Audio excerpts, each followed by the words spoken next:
Hey, what's up, what's up? It's your boy JC. Ito na naman ako. Ah, kanina napanood yun, nag-sit up ako, nag-push up ako. Imbis sa 25 push up, ginawa ko lang 15 kasi hindi kaya. Masakit. Ayaw kong biglain kasi nga, ngayon lang uli ako nag-start mag-exercise. So, ayan, naglaga na ako ng itlog. Ayan siya. Sa rice cooker. Ayan, 6. So, isang itlog kada isang araw. Okay? Meron din ako saging. Sinisimulan ko na ito. Nag-isa na lang siya. Okay. Meron din ako mga gatas. Ayan. Gatas. Ayan. Makikita nyo. Yan ang aking stock. May itlog pa ako rito. May sinigang mix. May bigas. Sinigang mix pala. May bigas pa ako at may mga dilata pa ako. Okay. Meron din akong hotdog sa Merek. So, ito lang ang buhay ko dito sa Oman pag walang pasok.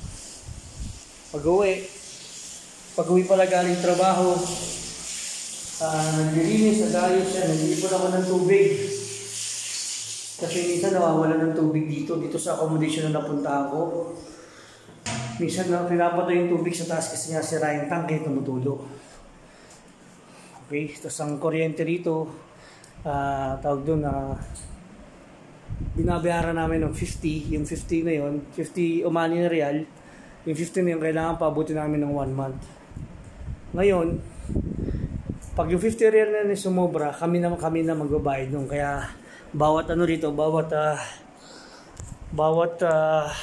room dito, ang meron lang dito, yan, rep, rice cooker, yung microwave nasa baba, kasi pangkalahatan yun, rice cooker kasi kanya-kanya. Tapos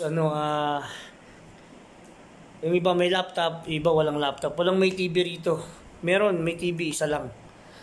Kaya yun, minimake sure namin na titipirin namin yung kuryente.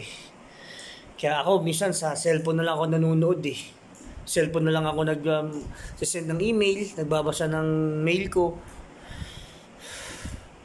Mahirap ang buhay OFW. Pero dito sa Oman, ibang-iba kaysa sa Qatar.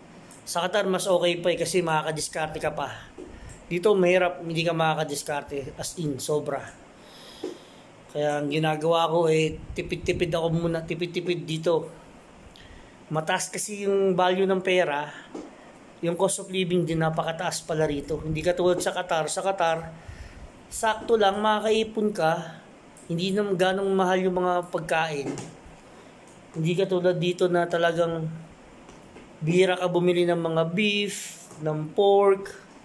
Alam mo yun, talaga magpapansit canton ka, magtitinapay ka, magkakape ka lang minsan. Kaya mahirap. Dito sa Oman sa Qatar, hindi naman ako ganong nahirapan sa Qatar eh. Okay naman. Siyempre, bago pa lang ako sa Oman, tignan natin. Tumaba nga ako lalo. Lumaki yung tiyan ko. Nagkadede pa ako. Pumayat na ako ng mga nakarang buwan eh. Nagbalik uli. Balik loob sa mga pampataba. Kaya sa mga tropa ko diyan, sa mga taga Barangay Tatalon, San Isidro, Santol, Santo Niño, stay safe po kayo lagi, stay healthy, eat healthy food. God bless to all and much love. It's your boy JC. Peace out.